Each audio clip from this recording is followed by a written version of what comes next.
as an AUV that was able to autonomously detect and shoot lights at an opposing AUV. So essentially be able to identify the target, be able to decide how close it was, and then also decide when to shoot its lights, all without the help of humans. Also, something that we had to do was ensure that we were logging every part of the motion, and we did that using Cisco.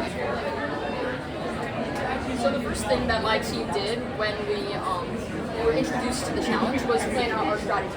What we realized was that it didn't make a big difference whether the enemy AUV approached us or we approached the enemy AUV. It was just whoever flashed their opponent's light first would win that match.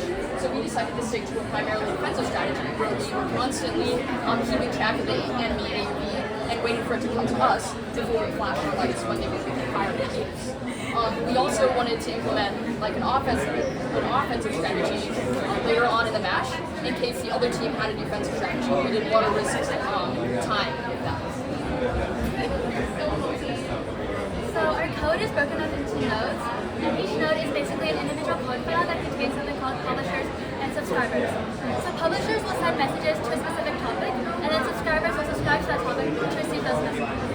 So for example, in our controller node, we subscribe to information in depth of heading to get the vertical thrust and the rotation thrust, and then we send the information to the manual control topic, which the robot receives to actually move in the XYZ direction or rotate. Basically, this is part of implementing nodes in the 36, and it allows us to target the robot. Okay, so for our image recognition software, we use YOLO, which stands for You Only Look Once. That's because the image that goes into the model only passes through once, contradictory to most other models, which does it twice.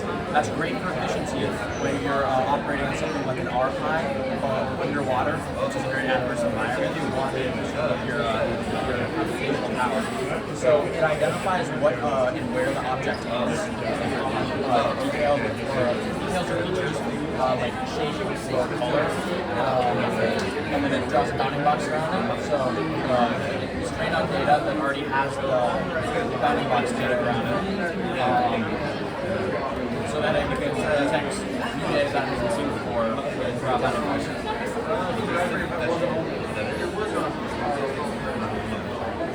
How we actually implemented it into the system is we use something called what we call the crosshair, and basically get the center of the camera feed and find the error between the center of the camera feed and the center of the bounding box that it created.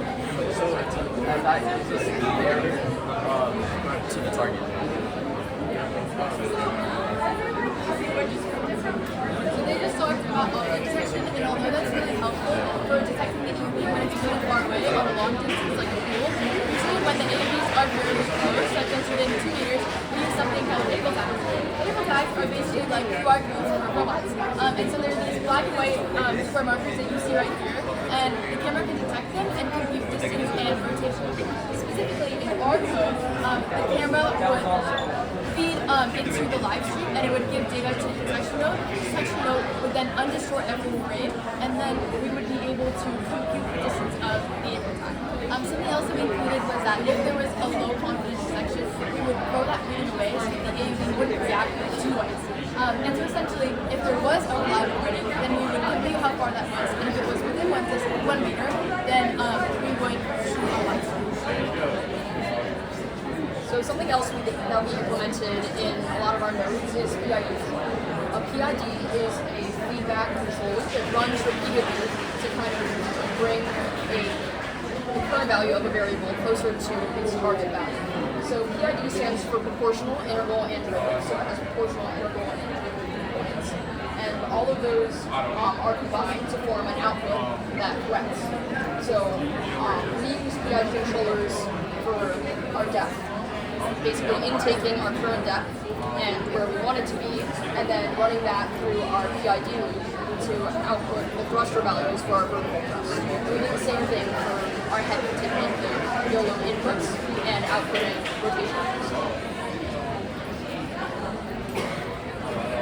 So we obviously couldn't be at the pool 24/7.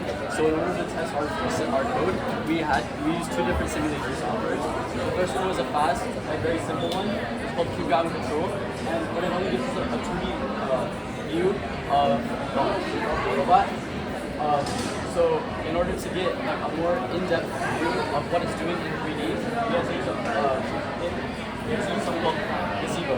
And it took way longer to actually process, but what we were getting from it was real life data of like what it would really be like in 3D.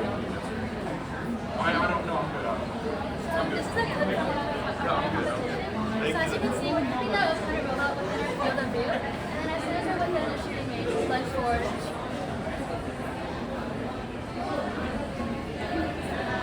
So some future work that we were able to make a lot of progress on throughout the course, but that we weren't necessarily able to implement due to time constraints, are things like making synthetic data in a 3D environment. So it is difficult to get data, and it is incredibly tedious to annotate all of that data. And if you're capable of randomizing things like factors like position, or the sun, or ripples in the water, you can create totally diverse. You can create a totally diverse data set that you can train models on, which is great. And it reduces all that manual data collection and annotation. It increases data set diversity and improves the model robustness and real world doing videos versus. With that, thank you so much for your time. Remember that it is always that deep, and we will take any questions.